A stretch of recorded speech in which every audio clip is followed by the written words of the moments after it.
거룩하신 하나님 감사합니다. 영광의 아버지께서, 영광의 하나님께서 이곳에 사랑하는 주의 백성들, 주의 자녀를 만나기 위해서 임재하심을 인하여 감사합니다. 우리의 마음의 중심을 보시고 진실로 주님을 전심으로 찾는 자를 만나주시오니 참으로 우리의 마음이 주님께로만 향하는 귀한 시간 되게 하시고 아멘. 주님을 만나는 기쁨과 은혜로 충만되는 귀한 시간 될 수 있도록 역사해 주시고 우리의 삶이 변하고 인생이 변하고 영혼이 변하는 그런 복을 충만히 누리는 그런 삶을 다 될 수 있도록 복 주시옵소서. 거저 왔다 거저가는 신령 한 사람도 없게 해주시고 이 시간 주님 만남으로 말미암아 거룩으로 성장케 해주시고 세상 사람과는 다른 그런 삶을 살 수 있도록 복 주시고 예수님 때문에 행복하고 예수님 때문에 기뻐하고 예수님 때문에 감사하고 예수님 때문에 모든 시련과 어려움을 이길 수 있는 그런 자로 성장하는 귀한 시간 될 수 있도록 성령님 역사에 주옵소서. 아멘. 감사하고 예수님 이름으로 기도드리옵나이다. 아멘. 자, 우리가 지난 시간에 우리는 하나님의 선택받은 자라고 했죠. 하나님의 선택받은 자, 거룩하도록 부르심받은 자, 그리고 하나님의 사랑을 입은 자 이렇게 말씀했어요. 이렇게 우리가 놀라운 사랑을 받은 우리가 이 예수를 믿는 우리가 세상 사람들과 뭐가 달라야 되는가 했을 때 일단 지난 후에 얘기했죠. 우리의 가치관이 달라야 된다. 뭘 중요하게 여기는가? 우리는 가치관을 따라 살게 돼 있어요. 내가 중요하게 여기는 것을 우리는 추구하며 살게 되는데 이 가치관이 달라야 돼요. 이 세상에 믿지 않는 사람들은 세상의 것을 중요하게 여깁니다. 그러나 예수 믿는 사람들은 하늘의 것을 중요하게 여기는 사람으로 바뀌어졌어요. 하늘의 것을 추구하는 사람으로 바뀌어진 거예요. 이게 새로운 피조물이죠. 물론 우리가 아직 완전히 성장하지 않았기 때문에 아직도 세상 것을 놓지 못하고 가끔 세상 것을 추구하고 이렇게는 하지만은 그러나 근본적으로 우리는 예수님을 믿는다고 하는 것은 하늘의 것을 추구하는 사람이다. 또 사람한테 잘 보이려고 하는 사람이 아니라 하나님께 잘 보이려는 사람. 여러분 그러세요? 예수님께 잘 보이려고 하세요? 그렇게 바뀌어진 게 바로 예수 믿는 사람이라는 거죠. 또한 오늘 본문을 통해서 중요한 것은 믿는 자의 삶의 태도가 달라져요. 삶의 태도하고 수준이 달라지는 거죠. 그래서 하나님께서 오늘 우리에게 믿는 자가 가진 삶의 태도 8가지를 우리에게 가르쳐주고 있어요. 그 중에 먼저 순서대로 오늘 3가지를 우리가 먼저 살펴볼 겁니다. 첫 번째는 긍휼의 태도예요. 자, 오늘 3장 10절에 이렇게 되어 있죠. 그러므로 너희는 하나님이 택하사 거룩하고 사랑받는 자처럼 긍휼과 자비와 겸손과 온유와 오래 참음을 옷 입고, 그러니까 긍휼을 옷 입어야 돼요. 옷을 입어서요. 옷이 그 사람이 보이는 그런 모습이잖아요. 그러니까 긍휼로 나를 입어야 돼요. 이 긍휼을 NIV 영어 성경에는 컴패션이라고 번역을 했어요. 이 컴패션은 동정 또는 연미 이런 말로 해석할 수 있는 말이에요. 여러분이 이 세상을 살아가다 보면 냄새나는 사람 만날 수 있죠. 거지가 여러분에게 다가왔다고 생각해보세요. 씻지도 않고 더러운 옷을 입은 거지가 여러분에게 다가왔어요. 근데 그때 더럽고 냄새가 나니까 얼굴이 찡그려지고 그래서 쫓아버리든지 아니면 피해버리든지 그런 사람도 있을 수 있죠. 그 뭡니까? 그게 정죄와 비판의 태도예요. 그러나 그 거지를 볼 때 이런 마음을 가진 사람도 있어요. 먹지도 못하고 씻지도 못하니까 그가 얼마나 배고플까. 그리고 나는 편안한 곳에 사는데 이 사람은 제대로 편안한 곳에 살 수 없으니 얼마나 불쌍한 사람인가. 이런 마음을 가진 사람은 그게 뭐냐면 긍휼이고 동정이에요. 연민의 마음이에요. 그러니까 어떤 사람은 딱 그 사람이 그냥 싫어버리는 이거는 율법과 정죄의 태도고 그 사람의 그 배우의 그 사람의 삶을 볼 수 있는 눈이 열려서 그 사람을 불쌍히 여기는 마음 이게 뭐예요? 연민이에요. 오늘 우리만의 긍휼이라 이렇게 번역을 해놨죠. 그러니까 우리 인생에서 우리는 참 사람들을 만나요. 가장 중요한 사람과의 만남. 사람을 내가 어떻게 상대하는 건가, 어떤 마음과 태도로 그 사람을 상대하는 건가가 가장 중요해요. 그게 신앙이에요. 그러니까 어떤 사람을 만날 때, 이런저런 사람을 만날 때 내 기준으로 판단하고 못마땅하게 여기는 게 만약 율법적 태도죠. 내 기준에 따라 움직이는 사람. 내 기준에 못 미치는 그냥 못마땅한 사람, 문제 많은 사람 이렇게 해석할 수 없죠. 그러나 믿음의 사람들은 내 기준, 내가 생각하는 그 기준에 따라 그런 것이 아니라 그 사람의 그 인생을 보면서 그 사람이 사랑을 누리지 못하고 은혜를 누리지 못하고 평강을 누리지 못한 그런 인생이었음을 생각하면서 불쌍히 여기는 거예요. 그게 공율의 마음이죠. 여러분, 하나님이 죄 가운데 거하며 멸망받아 마땅한 우리를 보실 때 하나님은 공율의 눈으로 우리를 보십니다. 만약에 그 공율의 눈을 보지 않는 우리는 아무도 구원받을 자가 없어요. 우리 중에 누가 구원받을 만한 사람이 있습니까? 여러분 말 잘 듣나요? 수없이 하나님 말씀 들어보면 안 변하잖아요. 우리가 잘. 맨날 우리가 실망한 게 그렇게 다녔는데 왜 이렇게 안 변하냐. 남편 아내에 대해서도 그렇게 잔소리했는데 왜 안 변하냐. 잔소리라고 말은 안 하겠죠. 내가 그렇게 왜 그렇게 말을 못 알아먹냐. 한두 번 해야지. 많이 실망하잖아. 근데 사실 그 사람만의 문제가 나도 똑같은데 내가 그렇게 하나님의 말씀 그렇게 많이 들었어도 안 변하잖아요. 잘. 그런 우리는 그 사람이 안 변한다고 탓하고 그 사람을 책망하고 이랬지만 하나님은 그런 우리를 어떻게 궁금해 놓는 것입니다. 만약에 그분이 율법의 태도로 그분이 정해놓은 법칙, 기준 내 못 미치니까 만약 율법으로 우리를 대한다면 우리는 누구도 구원받은 자가 없어요. 그래서 시편에는 이렇게 얘기하죠. 시편 103편 14절 보면 이는 그가 우리의 체질을 아시며 우리가 단지 먼지뿐임을 기억하시는가. 체질은 뭐냐? 우리가 어떻게 지은 우리 근본이 흙이에요. 하나님 우리 흙으로 창조하셨잖아요. 우리는 먼지뿐이라는 게 흙이라는 거예요. 우리는 흙으로 만들어진 존재라는 그런 뜻이니까 우리가 죄에 빠지고 그렇게 하나님의 말씀 따라 제대로 살지 못한 우리를 보실 때 우리가 얼마나 연약하고 무능한 존재인지를 하나님이 아시고 기억하시고 불쌍히 여기셨다는 그런 마음. 그럴 수밖에 없는 정말 연약한 존재구나라고 하나님께서 기억하셨다는 거죠. 여러분 살면서 그런 사람이 없는 사람이 거의 없겠죠.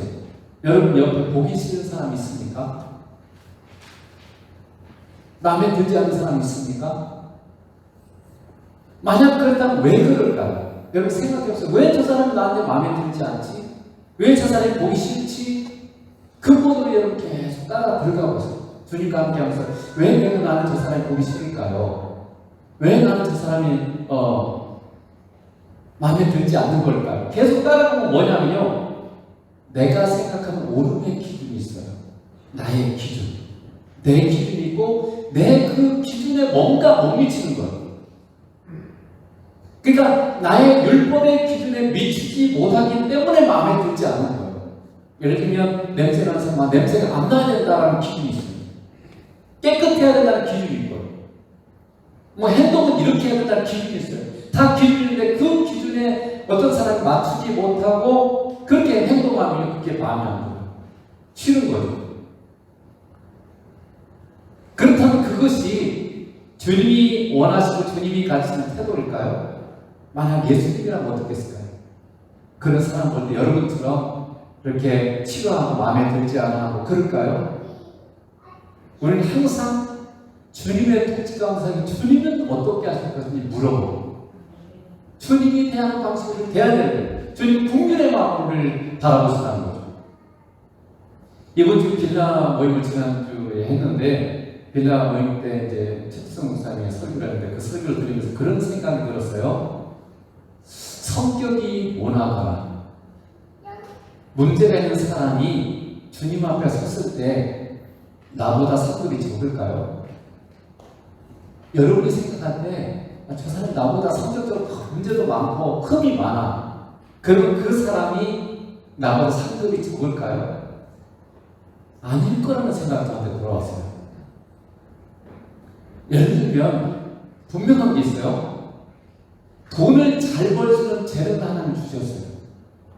그래서 이 사람이 돈을 많이 번 사람이 있어요. 그리고 어떤 사람은 그런 재능이 하나님 주시지 않아서 가난해요. 그럼 얘 누가 헌금 더 많이 하겠어요? 부자가 당연히 더 많이 하겠죠. 예를 들면 재산이 뭐 100억 이렇게 있는 사람하고 재산 하나도 없고 겨우겨우 벌어서 먹는 사람 누가 헌금 더 많이 하겠어요? 당연히 100억이 훨씬 많이 하겠죠.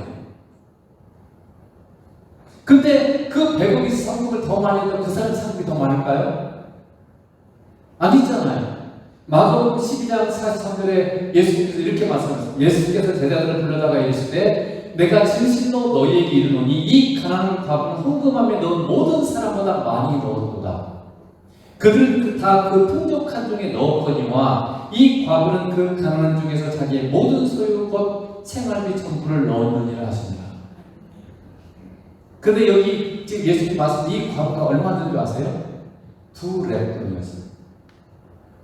이 렙돈은 얼마냐면 하루 품삯이 한 데나리온이에요.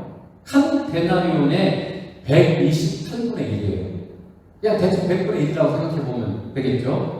그러니까 요즘 뭐 그냥 한 품삯이 10만 원이라면 2,000원 드는 거예요. 헌금 2,000원 했어요. 그럼 만 원이 적어요. 여러분 생각할 때 헌금 2,000원 했어. 만 원이 적어요. 굉장히 적죠. 그럼에도 불구하고 예수님께서 뭐라고 말씀하셨냐면 다른 더 많은 금액을 넣은 사람들이 실제적으로 뭐 이 사람이 이 과부는 2,000원 넣었지만 어떤 사람은 10만 원 넣고 어떤 사람은 100만 원 넣은 사람도 있을 거예요. 그럼에도 불구하고 뭐라고 예수님께서 이 2,000원 넣은 과부가 가장 많이 헌금했다 이렇게 말씀하셨어요. 왜냐하면 이 과부는 이 2,000원이 자기의 전부였어요. 자기가 가진 돈의 전부였어요. 어쨌든 그 돈은 이 과부가 그날 저녁에 뭔가를 사서 먹어야 될 양식이었어요.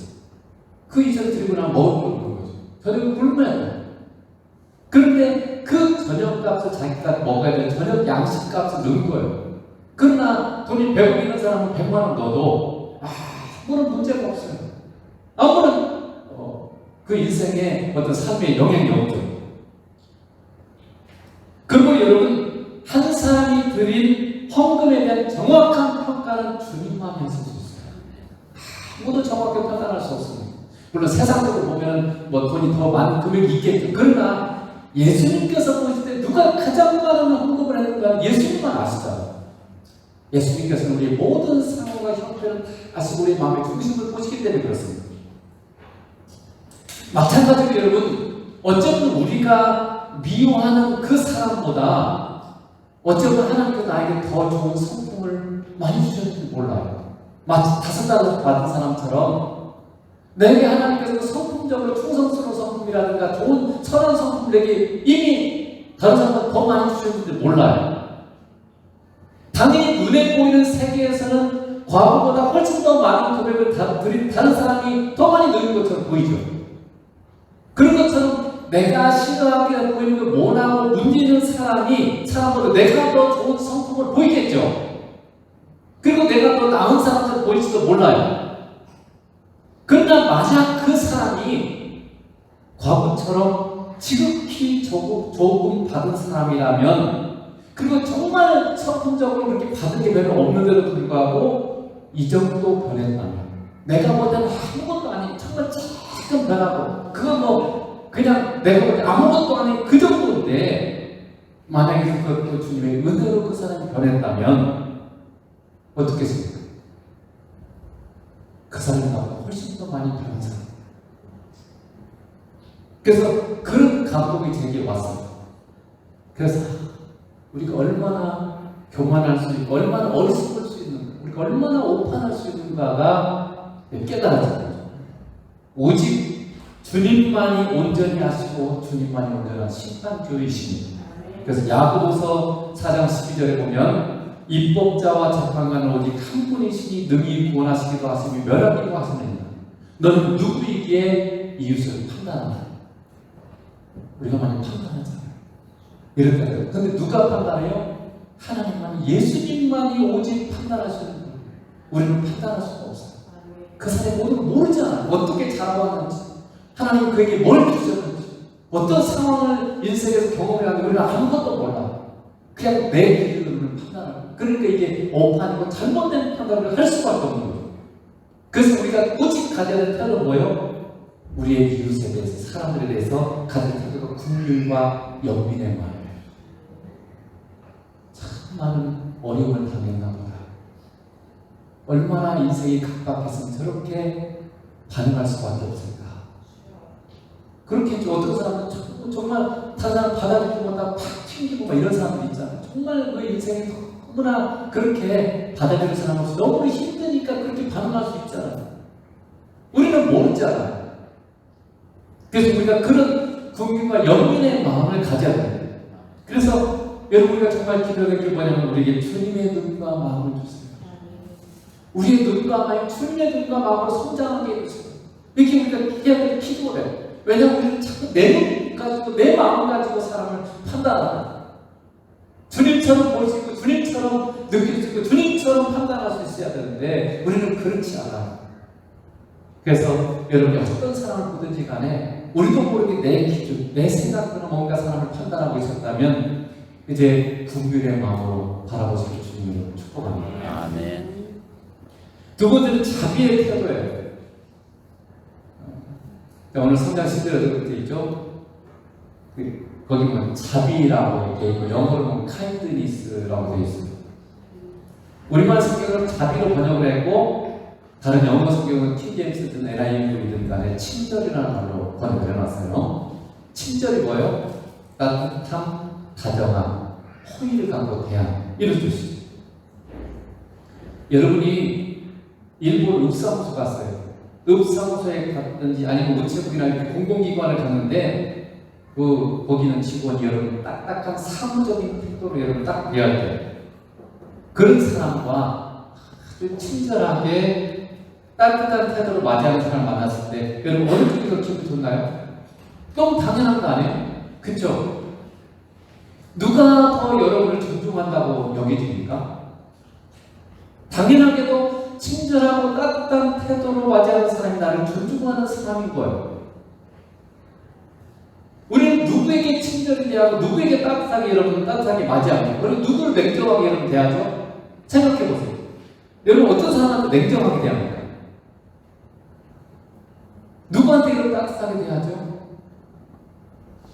내가 좋아하거나 내가 사랑하거나 내가 존경하는 사람은 우리가 웃는 얼굴로 친절하고 따뜻하게 맞이해요. 그렇죠? 그러나 나한테 해가 되고 유익이 안 되고 내가 싫어하는 사람은요 냉정하게 해요. 그 사람 맞는 거야 되게 귀찮아요. 싫으니까 냉정하게 해요. 근데 여러분 고린도서 13장 4절에는 사람은 오래 참고 사람은 온유하며 라고 했어요. 이 온유하며가 여기 NIV 성경으로 love is kind, 사랑은 친절한 겁니다 라고 했어요. 그러니까 여러분이 만약에 어떤 사람을 친절하게 따뜻하게 대하지 않으면 뭘 말해요? 내가 사랑하지 않는다는 뜻이에요. 그 사람은 누군가 다른 사람을 사랑하게 될 때 우리에게 나타나는 태도가 뭐예요? 친절함. 하나님 우리에게 원수까지 사랑하거든요. 그 누군가를 사랑하게 되는 때 나타나는 태도가 뭐라고? 친절함. 그러니까 내가 누군가를 친절하게 따뜻하게 대한다는 것은 하나님 말씀하신 그 사랑이 내 안에 있다는 것이죠. 무엇보다 내 가족도 아니고 내게 유익을 주는 사람이 아닌데도 친절하게 대한다는 것은 정말 내가 마음에 드는 사람도 아니고 그런데도 그런 사람을 친절하고 따뜻하게 대한다는 건 진실로 주님의 마음, 사랑이 그 마음이 있기 때문입니다. 지금 여러분이 다른 사람들을 대하는 태도를 한번 점검해서 봤으면 좋겠습니다. 여러분 냉정하고 딱딱하게 또 무뚝뚝하게 화난 태도로 사람들을 대하고 있습니까? 아니면 따뜻하고 친절한 태도로 사람들을 항상 맞이하고 있습니다. 어떤 거죠? 시편 145편 9절에 보면 여호와는 여호와께서는 모든 것을 선대하시며 그 지으신 모든 것에 긍휼을 베푸시는도다. 그러니까 하나님은요 하나님이 주신 사람, 모든 사람을 항상 선하게 대한다는 거예요. 따뜻하게 대한다는 거예요. 사람만의 모든 창조물, 나무나 새나 짐승들까지도 하나님은 선대하세요. 그리고 그런 모든 것들에게 하나님은 다 뭐라고? 긍휼을 베푸십니다. 이게 하나님이세요. 믿지 않는 사람들은요, 우리의 태도를 보고 자신이 존중 여김받는다고 생각할 수 있고, 때로는 자신을 무시한다고 생각할 수도 있어요. 저 사람이 나를 싫어하는구나, 내가 오는 걸 거부하는구나, 이런 거죠. 우리가 친절하고 따뜻한 태도로 맞이할 때 그 사람 우리에게 즐거이 다시 올 수 있어요. 그렇지, 우리가 냉랭하고 불친절한 태도로 그 사람을 대하면 그 사람은 다시는 우리에게 안 옵니다. 그래서 여러분, 교회 처음 방문한 사람들에게 안녕, 따뜻한 태도로 환하게 웃으면서 이렇게 말하는 게 얼마나 중요해요. 교회 얼굴이라고 그러죠. 안내원이 교회 얼굴이에요. 그래서 굉장히 은혜 있는 사람들이에요. 안내원 얼굴이 환해가지고 오는 사람 처음 보는데도 막 그렇게 막 환영하고 따뜻한 태도로 하고 이렇게 했을 때, 야, 이 교회는 참 사람이 있구나. 그걸 어떤 사람은 한 번도 환영받지 못한 사람일 수도 있어요. 마음이 녹아져요. 그런 사람인데, 세상에 내가 처음 본 사람이 어떻게 나를 이렇게 따뜻하게 맞이해주지? 그런데 마음이 확 열어질 수가 있어요. 근데 우리가 냉랭하고 불친절한 태도로 모두가 맞을까 신경도 안 쓰고 이러면 여러분 어떻게 했어요? 그 사람 다시 나와요. 여러분 식당에 가도 그랬잖아요. 친절하게 나를 맞이해주는 식당, 그런 식당에 가고 싶어요? 아니면 그냥 불친절하게 말 막 툭툭하고 그런 식당에 여러분 가고 싶던가요? 그런 식당은 맛있어서 그냥 안 가요. 하나님께서는 믿는 우리가 누구를 대하는지 친절하고 따뜻한 태도를 가지고 대하시기를 원하십니다. 오늘 여러분, 우리가 그런 사람들을 점검하고 그렇지 못하다면 여러분 회개하고 그런 사람으로 여러분 누구를 대하는지 따뜻한 태도로 친절하게 대하는 그런 사람으로 성장하게 달라고 기도했으면 좋겠습니다. 사실 제가 가장 많이 필요하거든요. 저도 굉장히 이렇게 뭔가 사람들이 뭔가 이렇게 따뜻하게 대하는 그런 기질의 사람이 아니어서 이게 잘 어렵지만, 그러나 정말 제가 가장 많이 변해야 될 부분인 것 같기도 해요. 그리고 마지막 세 번째는 겸손의 태도예요. 오늘 성장 10대로는 겸손이라고 해요. 겸손. 하나님의 사랑받는 자가 가진 세 번째 태도가 겸손이에요. 이 겸손은 아무리 강조해도 지나치지 않습니다. 겸손이 뭘까요? 겸손이 사전적인 의미로는 남을 존중하고 자기를 낮추는 태도, 이렇게 돼 있어요. 자기를 낮춘다. 근데 사실은 여러분, 자기를 낮춘다고 해서 낮춰도 여전히 그의 마음을 얼마든지 교만할 수 있어요. 그런 거 있잖아요. 회사에서 자기보다 높은 사람한테 겸손한 태도를 취하지만 속으로 상사를 비웃을 수도 있어요. 그런 사람이 있잖아요. 사실 그잖아요. 우리가 내 마음속으로 별로 그 사람 존중, 존경하지 않지만 그 사람 위치 때문에 내가 그냥 이렇게 높여주고 겸손한 태도를 취할 수 있죠.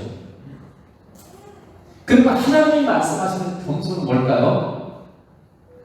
우리 인간은요, 하나님을 대면할 때 겸손해져요.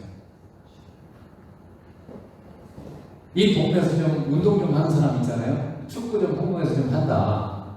그런 사람들이 다른 사람은 막 좀 으스대죠. 근데 그런 사람이 만약 국가대표를 만나면 비교가 안 되죠. 국가대표 앞에서 내가 축구 잘하는데 이렇게 말하는 사람 한 사람도 없어요. 근데 그 국가대표 말고 세계적인 선수를 만나면 또 아무것도 아니죠. 겸손할 수밖에 없어요. 근데 여러분, 우리가 비교할 수 없는 창조주 하나님을 만나면 어떻게 될까요? 하나님께서 여러분 욥기서에 보면 38장 하나님이 등장하셔서 욥에게 말씀하잖아요. 근데 욥이 한마디도 욥의 질문에 대한 대답이 없어요. 그러면서 피조물들, 하나님이 창조하신 피조물들에 대해서 막 설명을 해요. 왜 그럴 것 같아요? 하나님께서 욥에게 하나님이 창조하신 이 피조물들을 보여주면서 사실은 우리 인간이 이 피조물보다도 더 연약하고 보잘것없는 존재라는 걸 알려주는 거예요. 그럼에도 불구하고 그런 연약하고 보잘것없는 우리를 하나님이 사랑하시고 선대하시는 그런 선대하시는 우리에게 알려주는 거예요. 네가 이 하마, 악어 이런 존재로 네가 더 뛰어나냐, 네가 더 힘이 있냐, 너 보잘것없지 않느냐. 그럼에도 불구하고 내가 악어나 하마를 사랑하고 너를 더 사랑하지 않느냐. 지금 그 얘기, 네가 뭔가 능력이 있고 네가 뭔가 나아서 내가 너를 선대하는 게 아니라 내가 온전히 국민의 마음 때문에 너를 선대하고 있는 거야 라고 하나님께서 말씀하는 거죠. 하나님이 이 광활한 우주를 창조했어요. 이 우주의 끝이 어딘지를 몰라요. 지금 여러분 며칠 전에 우리 우주선을 발사한 게 지금 이제 태양계를 겨우 태양계 끝쯤에 갔어요. 아무리 빠른 속도로 가도 태양계 끝에 겨우 도달했어요. 며칠 전에 갔어요. 인간이 가장 빠르게 빛의 속도로 200억 년 가도 지구의 끝에 도달하지 못해요. 100년 가갖고는 태양계 조금 벗어나요. 그 정도밖에 안 돼요. 빛의 속도로 가도 태양계 겨우 벗어날 정도예요. 이 우주가 얼마나 큰 거예요, 그러니까. 근데 이 광활한 우주를 창조하신 걸 지금 다 하나님 운영하고 계세요. 다 스킵됐어요. 지금도 이 세상의 모든 피조물들을 먹이시고 모든 악한 자를 심판하시고 부르짖는 자들에게 응답하십니다. 여러분, 우리가 하나님을 만났는데 예수 그리스도를 진정으로 우리가 만났는데 우리 인간이 내가 얼마나 무지하고 연약하고 거짓투성이고 눈먼 자이고 듣지 못한 자라는 것을 깨닫게 되죠. 그래서 자신을 의지하는 인생에서 온전히 주님을 의지하는 인생으로 바뀌게 되는 거예요. 그게 겸손해요. 그렇게 바뀌는 게 겸손해요. 진실로 주님의 크고 위대하신 그 주님을 만난 그분의 사랑을 경험한 사람이 전적으로 주님만 의지하는 사람으로 바뀌어져요. 그 사람이 겸손한 사람이에요. 우리가 아직도 내 생각, 내 계획, 내 경험, 내 판단으로 결정하고 행동하는 것은요, 진실로 주님을 제대로 알지 못하기 때문에 나타나는 현상이고 사실은 교만한 거예요. 태양계에서조차 여러분, 지구를 태양계 안에서 잘 안 보여요. 태양계에서만 봐도 지구는 점에 불과해요. 근데 여러분 생각해보세요. 근데 지구 얼마나 넓습니까, 우리에게? 그 지구에서조차 보이지도 않는 것이 대한민국이에요. 우리가 사는 대한민국. 점이에요. 지구상에서. 근데 대한민국에서 이 영광 홍보는 점이에요. 그러니까 우리가 얼마나 좁은 곳에, 얼마나 작은 곳에 살고 있는 존재인가를 생각해보세요.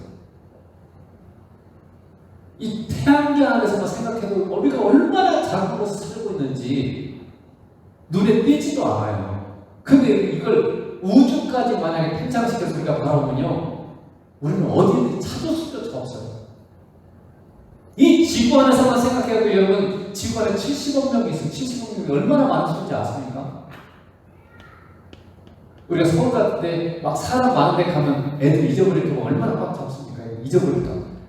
몇 명 아니에요, 사실은. 그냥 몇만 명, 몇십만 명 갖고도 막 잊어버릴까 봐 큰일 나요. 놓치고 막 이러잖아요. 근데 우리는 70억 중에 한 명이 있는 거예요. 근데 지구의 역사를 보면 몇천억 명 중에 한 명이 나요.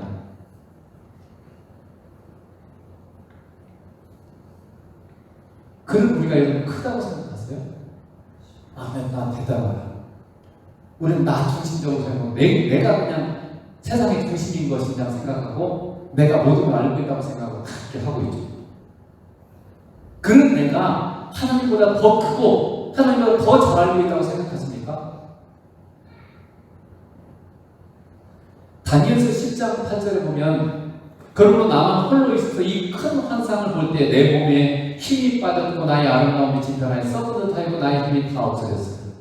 이게 지금 다니엘이 예수를 만났을 때 지금 그걸 말씀하고 있어요. 여러분, 다니엘서에 보면 광야는 바벨로니아 세계 두 번째 제국이죠. 아시리아 세계에서 아시리아라고 해요. 아시리아 성경은 아수르로 되어 있고 아시리아 제국 다음에 그 다음에 두 번째 제국이 바벨로니아 제국이에요.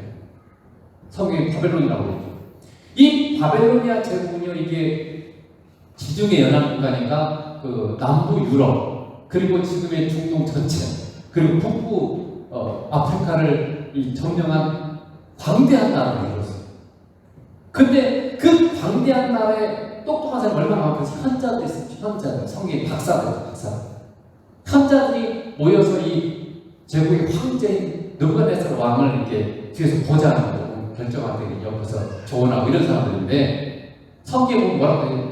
다니엘이 그 현자들보다 뭐라고요? 10배는 더 똑똑하다는 거예요.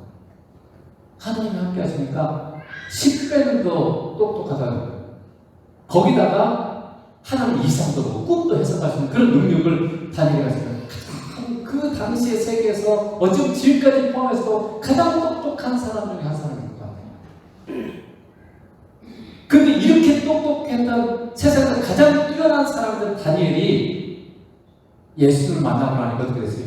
무능해졌어요. 여기 지금 말하자면 내 몸에 힘이 다 빠져. 완전히 자기 자신 모든 힘이, 능력이 다 빠져버린 것 같아요. 힘이 다 없어져버렸다. 그러니까 여기 힘이 다 없을 때 영어로 I was helpless 이 말은요, 도움대 되지 않아요.